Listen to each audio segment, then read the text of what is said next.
يوم القيامة مؤمنان جنة سقبتو سايد توك يتشاوطال وأقبل بعضكم على بعض يتساءلون إلى الله كفلو وده كفلو زرو وري جمرالو يورك አልጋዎች ላይ ሆነው አንዱ ሙእሚን ሌላኛውን ይጠይቀዋል አላህ እኔና አንተን መቼ ነው ወንጀላችን የማረን መቼ ነው ለዚህ አበቃን ብሎ ሲለው አላህ እነሱን የማረባቸውን ቀን ያስታውሳቸውና ታስታውሳለህ እንደ ይለዋል ያኔ እዚህ ቦታ ላይ ተቀምጠን ስለ አላህ ስናወራ አላህ በዛች ቀን ነው የማረን ብለው ይላሉ ነብይ መሐመድ ሰለላሁ ዐለይሂ ወሰለም ይሄ ቀን ይስብስብ ይሰዓት ያ ቀን እንዲያደርግልን አላህ እንመናኛለን اللهم اجعل ስለ ዓላማ መኖር ዶክተር መሐመድ ዘይን በስፋት አጫውቶናል እኔ አንድ ሁለት ነጥብ ልጨምር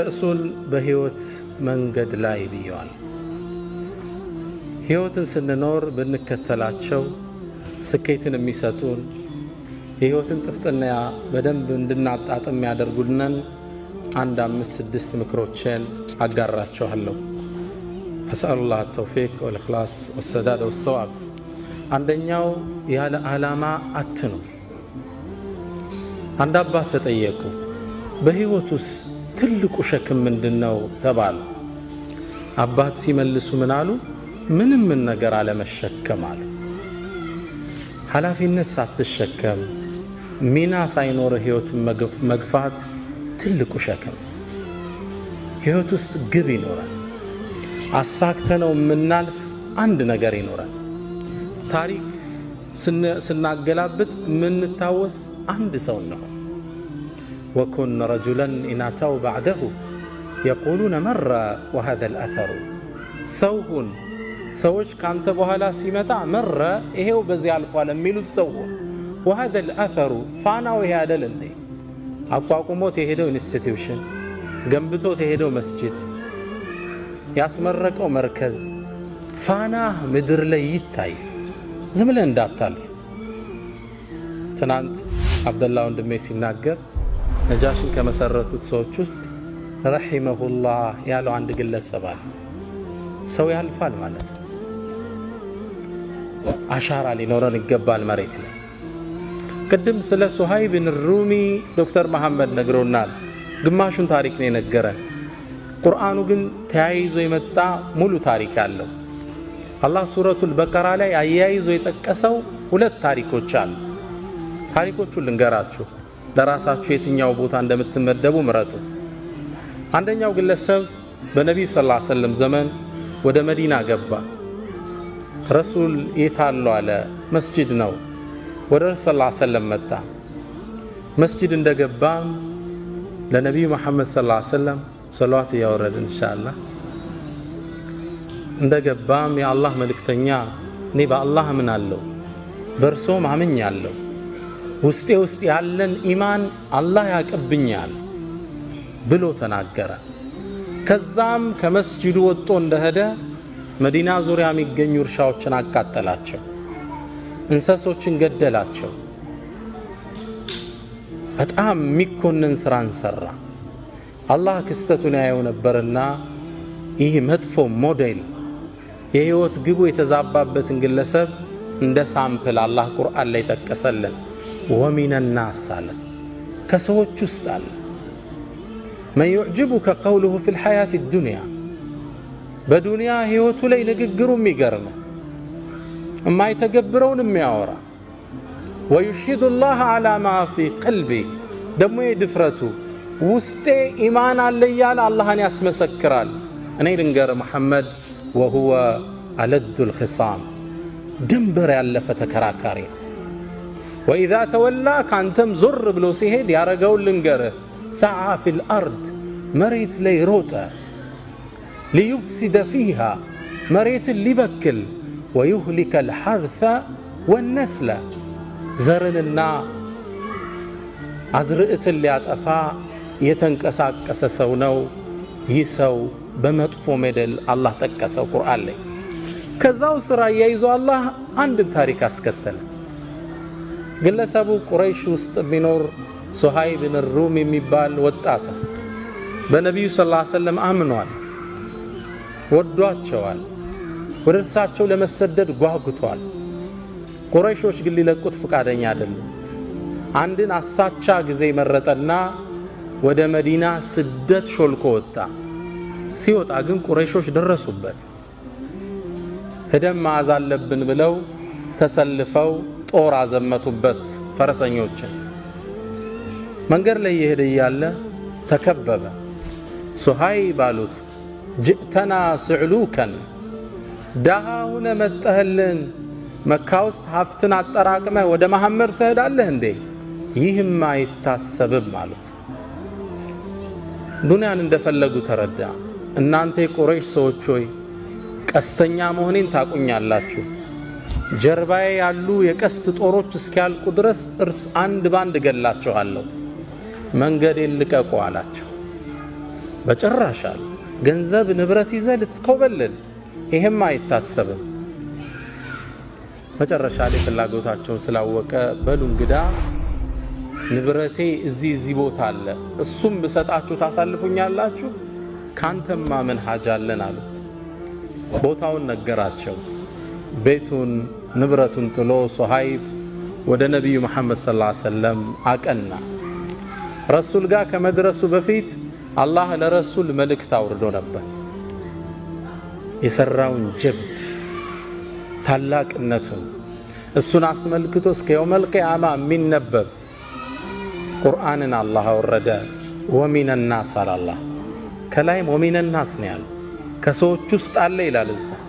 ታችም ወረደና ወሚነ ናስ አንተ መሐመድ ከሰዎች ውስጥ አለ መን የሽሪ ነፍሰሁ ኢብቲጋአ መርዳቲላህ፣ የአላህን ውዴታ ለማግኘት ነፍሱን የሚሸጥ። አንቀጹን አላህ ሲጨርሰው ምናል? ወላሁ ረኡፉን ቢልዒባድ። አንቀጽ አቆጫጩ ጥልቅ ነው በተፍሲር ትንታኔ። አላህም ለባሮች እጅግ ሩህሩህ ነው በላቸው ይላል። ሁለት ሰዎችን አላህ እያይዞ ቁርአን ላይ ጠቀሰ። ቁርአኑ ስትከፍቱት ሱረቱል በቀራ ላይ ወሚነ ናስ መን የዕጁቡከ ቀውሉሁ ፊል ሐያቲ ዱንያ ይልና ወረድ ብሎ ወሚነ ናስ መን የሽሪ ነፍሰሁ ኢብቲጋአ መርዳቲላህ። ግብ ይፈልጋል ህይወት። በህይወት ጉዟችን ላይ የመጀመሪያው ትምህርቴ ግብ ዓላማ ይኖራል። አናሳንሰው ዓላማው። አቅማችንን የመጠነ ችሎታችንን ያማከለ የሆነ ግብ ይኖራል። ለኢስላም የማይሆን ነገር የለም። እብኑ ከሲር አንድን ታሪክ ይጠቅሳሉ። ታሪኩ ይገርመኛል። አንዴ በኸሊፋዎች ዘመን የዛሬ 800 ዓመት አካባቢ መሆኑ ነው። አንድ የአገሪቱ አስተዳዳሪ አንዲት ሴትን መንገድ ላይ በርሱ ዘበኞች አሳፍሶ ሲያስገባት አንድ ግለሰብ ያያል። ከመስጂድ ሰወጣ አየሁት ይላል። ይችን ሴት በግዴታ ወስዶ ከተታት። መጥፎ ነገር ሊሰራባት እንደሆነ አውቄያለሁ። ወደ ቤቱ ተጠጋውና እባክህን ይችን ልጅ ልቀቃት ስለው ሊለቅ ፈቃደኛ አይደለም። እንዴት ይችን ልጅ ጥያት እሄዳለሁ? ሴት ልጅ ነች፣ አቅም የላት፣ ሊያበላሿት ነው። ይሄን አይቼ ባልፍ አላህ ይቆጣኛል። መልቀቅ አለብህ ብዬ ተታገልኳቸው። መጨረሻ እኔንም ስበው ከተቱና ጨርቅ አርገው አወጡኝ ይላል። በጣም መቱኝ፣ ቆሳሰል። ከዛም ለራሴ ምክንያት ሰጠው። እንግዲህ የቻልኩትን ታግያለሁ፣ አልሆነልኝም፣ አደማምተውኛል፣ ወደ ቤቴ እሄዳለሁ። እርምጃ እንደጀመርኩ ልጅቷ አሳዘነች። ስለዚህ ምን ላረግ እችላለሁ? ከመስጂዱ ጣራ ላይ ወጣውና ሌሊት እኮ ነው አዛን አደረግኩ ይላል። የሰላት ሰዓት አይደለም። አዛን ሳደርግ ማህበረሰቡ ወጣ። እንቅልፋችን አበላሸብን ብለው ተቆጡ፣ መጮህ ጀመሩ። ልክ ሲጮው አካባቢው ላይ የሚያልፉ ፖሊሶች መጥተው ያዙኝና እንዴት የሰውን እንቅልፍ እንዲታውካለ ወደ ኸሊፋው ነው ምን ወስደሃል? ውሰዱኝ። ወሰዱኝ። ለምን ያረክ ብለው ጠየቀኝ። ኸሊፋ ሲለኝ ይሄ ዘመድ ታቀዌል የኛ ሀገር አስተዳደር አዎ እንዲያደርገው የሆነችን ሴት አድኗታል፣ አስለቅቃት ነው። አዎ ስትጣራ ያቺ ሴት ታስራለች። ኸሊፋው እንዲለቀቅ ይችን ሴት አደረገ። ያን አስተዳዳሪ ከቦታው አነሳው። ከዛም ኸሊፋው ምን አለኝ አለ፣ በል ከዚህ በኋላ አገሪቱ ላይ በደል ስታይ አዛን በላለኛል። አመታት ተላለፉ። ከአመታት በኋላ አንድ ሰው የአንድን ሰው ንብረት ዘርፎ ታየው። የተከበረ ትልቅ ሀብታም ነው። ዘርፎ ታየውና ሄደው ቢጠይቁት ሊሰጥ ፍቃደኛ አይደለም። ሁሉ ሰው ሄደ፣ አልተቻለም። መጨረሻ ላይ ይሄ ሰው ሰማ። ወደዚህ ግለሰብ ሄደና ብሩን ትሰጠዋለህ አትሰጠውም አለ። በጭራሽ አለ። እርግጠኛ ነው? አዎ አለ። እንግዳ አዛን እላለሁ አለው። ግለሰቡ ንብረቱን አወጣና ለሰውየው መለሰለት። የህይወት ግቡ ምንድነው? እዚህ ሰው አዛን እያለ በደልን ማስወገድ። አናሳንሰው ህይወትን ግን ትልቅም ነገር ማለት አይደለም። ብቻ አሻራ ይኖራል፣ ትንሽ ሚና ይኖራል በህይወት መንገዳችን ላይ።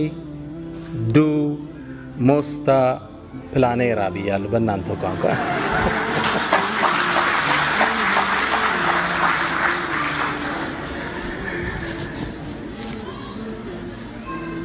ከሁለት ወር በኋላማ በስዊዲሽ ነው ማስተምራችኋል ኢንሻአላህ። ሁለተኛ በህይወት መንገዳችን ላይ መጀመሪያው ጎል ይኖራል። ሁለተኛ መልካም ስነ ምግባር የልብ መክፈቻ ቁልፍ መሆኑን እንረዳለን። እህቶች፣ ወንድሞች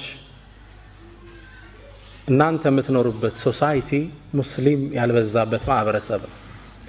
ምናልባትም ሙስሊምን በትክክለኛ እስልምናን የማያውቅ ማህበረሰብ ውስጥ ትገኛላችሁ። ያ ግለሰብ የሚያውቀው እናንተን እንጂ እስልምናን አይደለም። እስልምና ትዝ ሲለው በስራ አብሮት የሚሰራው መሐመድ ወይም ፋጢማን ነው ያ ግለሰብ የሚያስታውሰው። ፋጢማ ጋር ሚስቴክ ካየ ኢስላም ውስጥ ሚስቴክ እንዳለ ያስባል። ስለዚህ እናንተ ቫይስ ጋራንት ኦፍ ኢስላም ናችሁ፣ የኢስላም አምባሳደር ናችሁ፣ አትጠራጠሩ። ጥሩ ስነ ምግባር ካዩባችሁ ኢስላምን ይወዱታል፣ ያነጻችሁን ዲን ይናፍቁታል። እናንተ ጋር ጋብ ካዩ ኢስላምን ነው የሚተቹት። ቁርአን የሚያውቁት ይመስላችኋል እንዴ? አያውቁትም። ከእናንተ መሃል አንድ ሰው አስነስቼ የቡድሃን መጽሐፍ የሚያውቃለ ብል የሚመልስልኛል አለ? ትርጉሙን አይደለም አይቶት የሚያውቃለ መጽሐፉ? አታውቁትም። የምታውቁት ቡድሂስቱን ብቻ ግለሰብ። ግልጽ ነው። የምታውቁት ግለሰቡን ነው። ጥሩ ከሆነ እነዚህ ቡድሃዎች ግን ጥሩ ሰዎች ናቸው ትላለህ። በሂደት ምን ትላለህ? መጽሐፋቸው ምን ቢሆን ነው ሃይማኖታቸው ትላለህ። በሰውየው መማረክህ ወደ ዲኑ የሚያዳርስህ በር ነው። እናንተ ፕሮግራም ተሰጥቷችሁ አርፍዳችሁ ስትሄዱ እነዚህ ሙስሊሞች ፕሮግራም አይጠብቁም ነው የሚል እምነቱን ነው ባንድ የሚያወግዝ። እናንተ ሀገር መጥቶ ስኮላርሺፕ ስለተማረ እዚሁ አውሮፓ ውስጥ አንድ ሱዳናዊ የጻፋት መጣጥፍ ልቤን ነካችኝ። ግለሰቡ ርዕሱ ላይ ምን ይላል? ሌባ ነኝ እንዴ ይላል ርዕሱ። ሌባ ነኝ እንዴ? ምን ገጥሞት ይሆን? በምኖርበት ትምህርት ቤት ውስጥ ይላል ከትምህርት ቤቱ በሚሰጠን ብር እየወጣን እቃ የምንገዛበት አንድ ሱፐር ማርኬት ነበር። እዛ ሱፐር ማርኬት ውስጥ ወጥቼ እቃ ገዝቼ እገባለሁ ሁሌም። ከዛ አንዴ ስወጣ ሁሌም የምገዛው አንድ የምግብ አይነት አለ። ሁሌም የምገዛው $20 ነው ያን እቃ። ከዛ አንዴ ግን ከጎኑ $25 የሚል ተመሳሳይ እቃ አገኘው።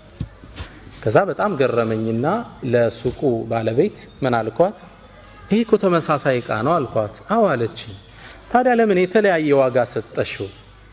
ዋው መሰጠት አለበት አለች። ለምን? ይሄኛው ድሮ የገዛ ነው። አሁን ግን ስናስገባ ዋጋ ጨምሯል። ስለዚህ ድሮ የገባው በ20 ነው፣ ያሁኑ ደግሞ በ25 ነው አለችኝ።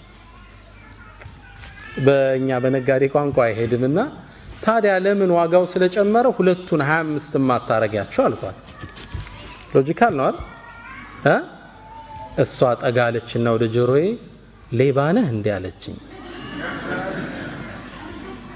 ግለሰቡ ጽሑፉን ሲጨርስ ሌባ ነኝ እንዴ ይላል ሲጨርስ። የአኽላቅ የሰዎችን ልብ የምንከፍትበት ቁልፍ ነው። እቺ ሰው አሁን ምን አይነት ስብዕና ቢኖራት ነው ትላለች። 5 ብር መጨመር ትችላለች። እርግጥም አዲስ የወረደው ምርት 5 ብር ጨምሯል። አኽላቅ አደራችሁን ስፔሻሊ እናንተ ዘንድ ትህትና ይፈልጋል። ለቀጠሩ ታማኝ መሆን ይፈልጋል። እውነተኝነት ይፈልጋል። አገር ቢያስወጣ ስነ ምግባር ወደ ሰዎች ልብ የምንሄድበት መንገድ ነው። አደራችሁን። እኔ እዚህ ዩሮፕ ውስጥ ማየው ፓርቲ ገርመኛል። ሳነብም ስከታተልም ደስ የሚልህ ኢስላሚክ ማነርስ በዘመናዊ መልኩ ተቀርጸው እናያቸዋል። እና እናንተ ደግሞ የሙስሊም አምባሳደር ናችሁ። በስነ ምግባር ጉድለት የምንፈጥረው ሰዎች ላይ የባህሪ መናወጥ ብዙ ሊያስከፍል ይችላል። አንተ አንድ ሰው የሥራ ባልደረባ ነው፣ አበሳጭ አስቆጥተው ብትሄድ ያ ሰው ቀኑን ሁሉ ታውኮ ቢውል አላህ ዘንድ አንተ ወንጀሉን ትጋራለህ። አንድ ጸሐፍት ምን ይላል መሰላችሁ? ድመቷን ማን መታት ይላል። ማን እንደመታት አብራችሁን ይፈልጉ። አንድ ትልቅ መስሪያ ቤት ላይ የሚሰራ የቤት አስተዳዳሪ ለስራ ይገባል። ሲገባ የድርጅቱ ዋና ኃላፊ ተቆጥቶ ነበር። በዛን ቀን ባህሪው ጥሩ አልነበረም። ልክ ስራ እንደገባ ያንን ግለሰብ ወረፈው፣ በጣም ሰደበው፣ አበሳጨው። በጣም ተቆጥቶ አእምሮ እንደጋለ ወደ ቤቱ ነዳ፣ ድራይቭ አረገ። ቤት ሲደርስ በሩ ጋር ማን ጠበቀችው? ሚስቱ ጠበቀችው። ከዛ የተቀበለው ሙቀት አዘነበባት። እህቶች አላህ ያስችላችሁ። ያው ባሎች ሲቆጡ እናንተ ላይ ነው አርም ያሳርፉት። ሚስትን እሱም ሰደባት። ተራ ነገር ነው የምታወራው። ተቆጣት፣ አበሳጫት። እንዴ ምንድን ሆኝ ነው የምትለኝ? ምን አረኩ? መለሰችለት። ያናገራት ፈቃደኛ ጥላት ገባ። ተበሳጨች እሷ። ትንሽ እርምጃ እንደሄደች ከኋላ ልጇ ይጎታታል። ማማ ምንድነው? ቸኮሌት ግዢልኝ። ዞር በልፊቴ በጥፊ። እሷም ከባሏ የተቀበለችውን ማን ላይ ጣለችው? ልጇ ላይ ጣለችው። ልጅ ደግሞ እጁ ላይ ለካ ትንሽ ብስኩት ይዞ ነበር። ከስር ድመት መጣ፣ አንጋጣ ስጠኝ ትለዋለች። ቤቢ ደግሞ ተበሳጭቶ ነበርና በካልቾ ጥጋ ደረሰ። ድመቷን ማን መታት? ማን ነው የመታት ድመቷን? ማን? መሐመድ። የመጀመሪያ አበሳጨው የካምፓኒው ማናጀር። ትስማማላችሁ? የስ ማሙሽ አይደለም የመታት። ቤተሰቡ የተቀባበለው መጀመሪያ የተለቀቀበትን ሰዓት ነው። አንተ አንድ ሰው ላይ የምትፈጥረው መናወጥ፣ የስነ ምግባር ጉድለትህ ብዙ ፋሚሊ ሊያዛባ ይችላል። ስነ ምግባር ወደ ሰዎች ልብ የምንሄድበት ምንድነው? መክፈቻ ቁልፍ ነው። በህይወት ጉዟችን ላይ ጥሩ ስነ ምግባር ይኑረን። ሁለተኛው ምክሬ እሱ ነው። ሶስተኛው በህይወት መንገድ ላይ ለሰዎች ቅን ሐሳብ ይሁን። ደግነት ለራስ ነው፣ መጥፎነት በራስ ላይ ነው። አላህ ቁርአን ላይ አንድን አዋጅ ይናገራል። አህሰንቱም መልካም ብትሰሩ አህሰንቱም ሊአንፉሲኩም ለራሳችሁ ነው፣ ውጤቱ ወደ እናንተ ነው የሚመለሰው። ወኢን አሳእቱም መጥፎ ብትሰሩ ፈላሃ በነፍሶቻችሁ ላይ። ደግነት የህይወት መርሃችን ይሁን። በህይወት ጉዟችን ላይ ኢንሻአላህ ደግ እንሰብ፣ ለሰዎች መልካምን ለማድረግ እንሰብ። ደግነት ነፃነት አለ። ፈላስፋዎች ሁሉ ዓለም ላይ ያለፉ ፈላስፋዎች ፊሎሶፈርስ በሁሉም ሐሳብ ላይ ተለያይተዋል። ስለ አላህ እንኳን ተለያይተዋል። የነ ኒቼን መጽሐፍ ብታነብ God is dead የሚለውን ሐሳባቸው መፋለስ ታየዋል። በአንድ ሐሳብ ላይ ግን ተስማምተዋል። እርካታ የሚገኘው ከመስጠት እንጂ ከመቀበል አይደለም። እንዲህ ብዙ ብር ስታገኝ ይመስላል እርካታ የምታገኝ፣ ከመስጠት ነው ሃፒነስ ያለ። ደግ በህይወት ጉዟችን ላይ ደግ ሰው ነው ለሰው ቅን እንሰጥ የሥራ ቫካንሲ ያየህ ስራ ላይ እንትና እኮ ስራ የለውም ደውለህ ጥራው እህቴ የሆነ ጥሩ ሰው አየሽ እገሌ እኮ ለእንትና እንዲህ ሊሆናት ይችላል ቅን ማሰብ ለሰው ለሁለቱም የቁርአን አንቀጾች ሁለት ምሳሌ ልስጣችሁ እና አህሰንቱም ለአንፉሲኩም ደግነት ለራስ ነው ዶክተር ራቲብ النابلسي ያወሩት ታሪክ ነው እርሳቸው ስላወሩት ነው እኔም ታሪኩን መደግመው አንዴ ይላሉ አንድ የመስጂድ ኢማም ኸጢብ አሰጋጅ ናቸው ትልቅ ዓሊም ናቸው በህልማቸው አንድ የሚገርማቸውን ህልም አዩ በህልማቸው ያዩዋቸው ነብዩ መሐመድን ሰለላሁ ዐለይሂ ወሰለም አላህ ሁላችንን ይወፍቀን ኢንሻአላህ ነብዩ መሐመድ ሰለላሁ ዐለይሂ ወሰለም ሐዲስ ላይ እንደሚሉት መራአኒ ፈቀድ ረአኒ فإن الشيطان لا يتمثل بي እኔን ያየኝ አይቶኛል ሸይጣን በእኔ መመሰል አይችልምና ይላሉ አላህ እርሳቸውን ከሚያዩት አላህ ያድርገን በህልም ይህ የመስጂድ ኢማም አዩዋቸው ነብዩ መሐመድ ሰለላሁ ዐለይሂ ወሰለም አንድን ኃላፊነት ለግለሰቡ ሰጡት ከመስጂዱ ጥግ የሚኖር እገሌ የሚባል ሰው አለ ሂድና በጠዋት ቤቱ فبشره انه جار في الجنه ጀነት ውስጥ ጎረቤቴ እንደሆነ ንገረው ከባድ ብስራት ነው አይደል ኢማሙ ከንቅልፍ ነቁ ይሄን ብስራት እሳቸው ማመታት ያሰገዱት አላገኙት ስንት ሰው ያስተማሩ የነብዩ ጓደኝነት በጀነት ጓደኛ ማን ይሆን ግለሰቡ ወደ ቤቱ አቀኑ ቤቱን ሲያንኳኩት መስጂድ ላይ በርቀት የሚያውቁት አንድ ግለሰብ በጣም ተገረሙ እኔ አንድን ነገር ልነግርህ ነው የመጣው አሉት ምን ብትሰራ ነው ረሱል ሰለላሁ ዐለይሂ ወሰለም በጀነት ጎረቤታቸው እንደሆንክ እንድነግርህ ላኩኝ ምን የሰራኸው ኸይር ስራ አላሉት ግለሰቡ ምን አለ ምን ኸይር ስራ አለኝ ብላችሁ ነው ምንም የለኝም በጭራሽ አንተና አላህ የምታውቁት ትልቅ ምስጢር አለ በአላህ የሆነብህ ነገረኛ አሉት ግለሰቡም ሼህ ያው ሀያ ያዘው ከጠቀመውት አንዲት ስራ አለችኝ እሷን ላጫውታችሁ ነገረኛ አሉት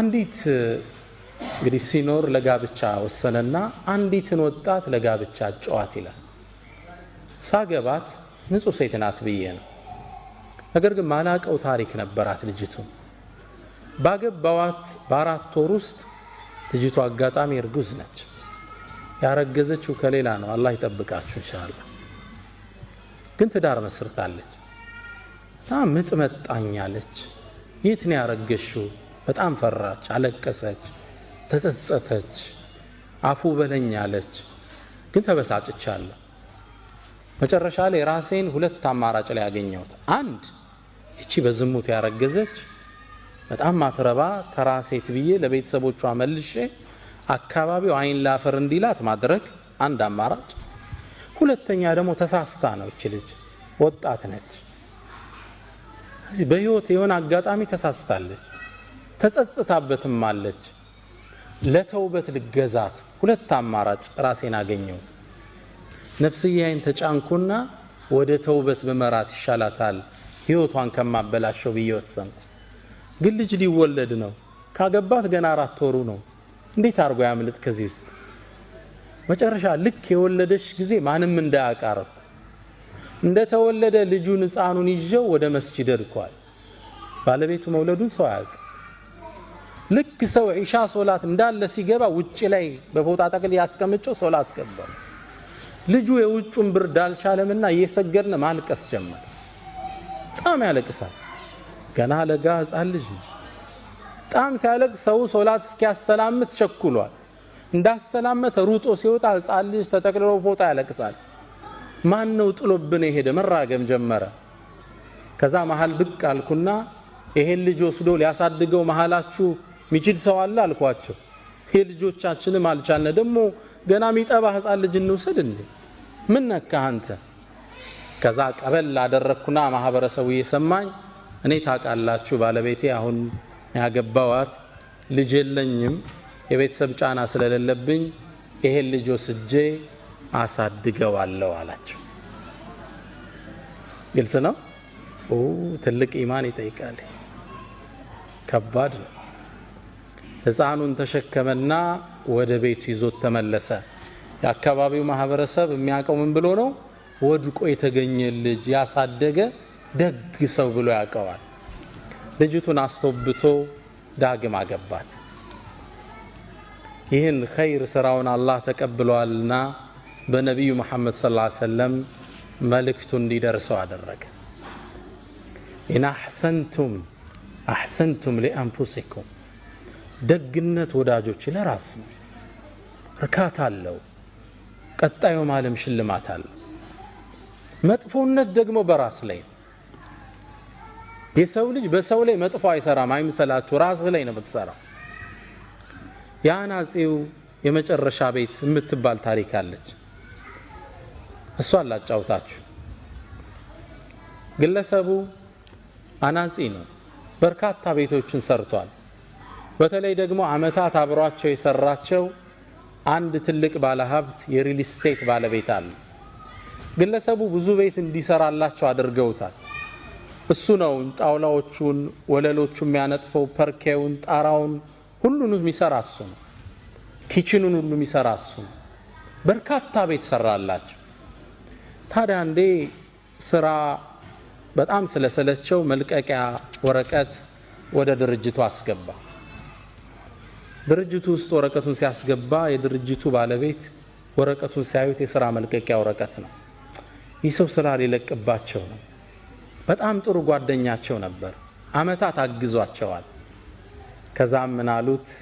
በል ስራውን ልትለቅ ወሰንክ? አዎ። እንግዲህ አንድ ነገር ላስቸግረ። ምን አላቸው? የመጨረሻ አንዲት ቤት ስራልኝ፣ ማስታወሻ ትሆነኛሉ። ሰውየው ለመስራት ፍቃደኛ አይደለም። መጨረሻ ግን ከነበራቸው ቆይታ አንፃር ይሻላቸው።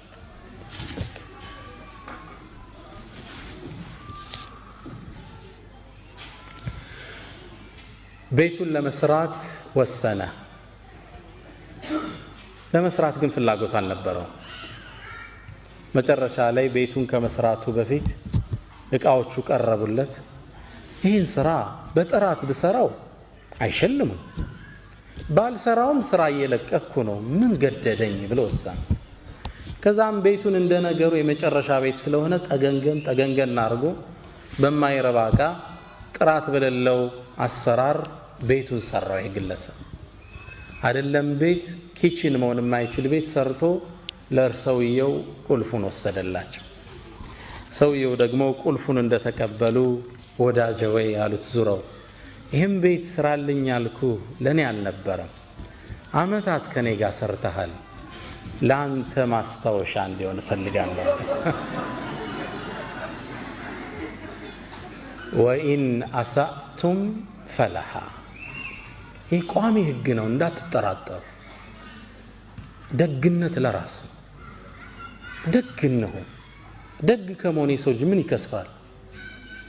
በሐሳብ ቀን ደግ ለሰዎች፣ መጥፎ ዙሮ ይጠልፋል፣ አትጠራጠር። አንድ ግለሰብ ባለቤቱ ጋር ልግባባ ይላል በወሬ። አጋጣሚ ተቆጥቶ የሆነ ነገር አደረግኩ ሲል ማይሆን ቦታ ይመታትና ትወድቅበታለች። ስትወድቅበት ትንሽ አያት፣ ትንፋሿ ቀጥ አለ፣ ሞተችበት። ደነገጠ። ምን ያደርግ? ገደልኳት ቢል ዕዳ ነው፣ ለወሬም አይመችም። ምን ያደርግ? አንድ ጓደኛ አለው፣ ደግ ያልሆነ ጓደኛ። ባለቤቴን እኮ ሳላቅ እንዲያርጌ ስመታት ገደልኳት፣ ምን ላድርግ አለው። ነው እንግዲህ አጋጣሚ ወድቃ ሞተች ብለ እንዲያደርግ መፍትሄ ብዙ አለ አይደል? ሸረኛ ነበርና መጥፎት መውጫ ነገረው።